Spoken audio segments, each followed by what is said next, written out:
Ano ang Gregorian Mass? Ang 30 consecutive masses or misa para sa yumao, isang banal na alay.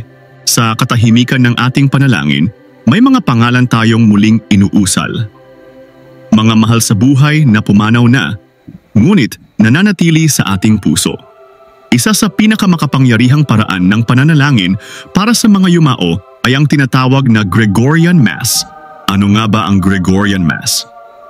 Ito ay 30 sunod-sunod na banal na misa na iniaalay para sa iisa lamang na kaluluwa, hindi hinahati at hindi pinuputol. Araw-araw, sa loob ng 30 araw, ang banal na sakripisyo ng misa ay iniaalay para sa kapatawaran at kaligtasan ng isang yumaong kaluluwa. Nagsimula ang tradisyong ito noong ika-6 na siglo kay Pope Saint Gregory the Great. Ayon sa kanyang aklat na Dialogues, aklat ika-4 kabanata 55, isang mongheng nagngangalang Justus ang namatay. Inutusan ng Santo Papa ang mga pari na mag-alay ng 30 misa para sa kanya. Pagkatapos ng ika-30 misa, nagpakita si Justus sa panaginip at sinabi, "Pinalaya na ako ng Diyos mula sa purgatorio." Hindi ito isang ritual na mahika. Ito ay isang malalim at banal na paraan ng pagmamahal at awa, isang handog para sa kaligtasan ng kaluluwa. Ayon sa Catechism of the Catholic Church 1032, mula pa sa simula, pinarangalan na ng simbahan ang alaala ng mga yumao at nag-aalay ng panalangin para sa kanila. Ang bawat misa ay nagiging panawagan para sa awa ng Diyos, isang tahimik na pag-asa, isang patunay ng pagmamahal na di nagwawakas.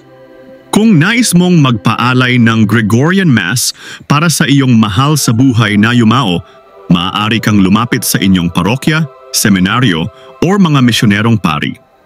At kung nais mo silang maisama sa araw-araw na panalangin ng aming prayer group, mag-comment lamang dito sa aming channel ng kanilang pangalan, PETSA ng Kapanganakan at PETSA ng Kamatayan. Sapagkat ang pagmamahal ay hindi natatapos sa kamatayan at ang panalangin ay hindi nabibilanggo sa oras.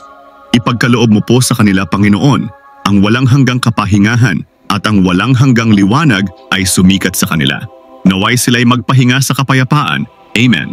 References: Dialogues of Saint Gregory the Great, Book 4, Chapter 55, Catechism of the Catholic Church, 1032, The Roman Catholic Daily Missal, Traditional Devotions for the Faithful Departed.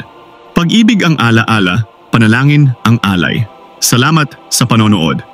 Pagpalain kayo ng Panginoon. Please don't forget to subscribe or follow us. Salamat po.